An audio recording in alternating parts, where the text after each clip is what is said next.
Ito po, kailangan alerto po tayo sa mga taong ito, ho. Aabot sa, meron na naman po 600 na mga Chinong iligal umanong nagtatrabaho sa bansa. Nahuli na naman ang mga otoridad. Ngayon naman, sa isang ginagawang planta sa lalawigan ng Batangas. Nakatutok si Jong Consulta.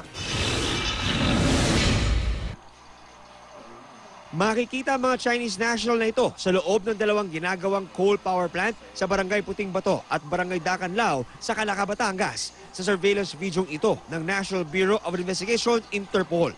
Wala raw permit para magtrabaho ang marami sa mga ito sa bansa. Yung mga red na circles.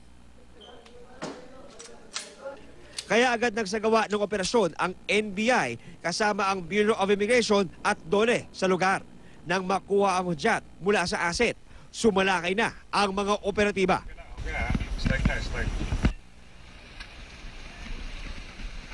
Nagkatensyon ng harangin ng mga gwardya ang mga operatiba na mapasok sa pasilidad.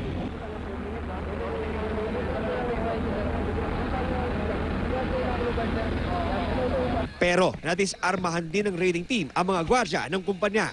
Dito na isa-isang napasok ang mga quarters ng mga hinihinalang undocumented Chinese national. May mga pumalag, sinubukan magtago at meron ding ilang nagtangkang tumakbo sa dagat para makatakas.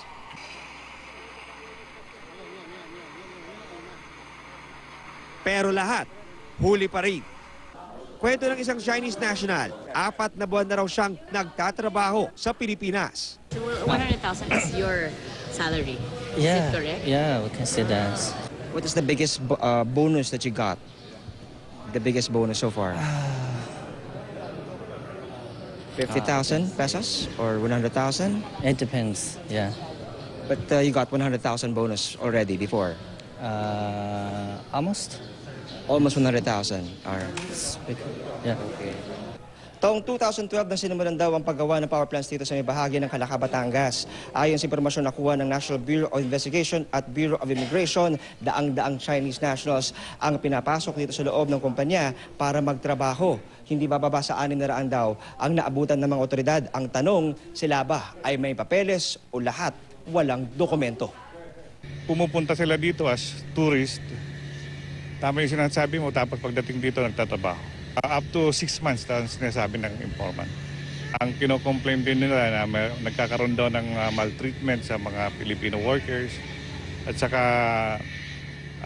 may allegation din ng human trafficking. Nagpakita ang ilang hinuling Chinese na mga dokumento at ID. Pero ayon sa immigration, kailangan pang beripikahin ang kanilang mga record. If may kaukulang papeles sila, then they're allowed to work.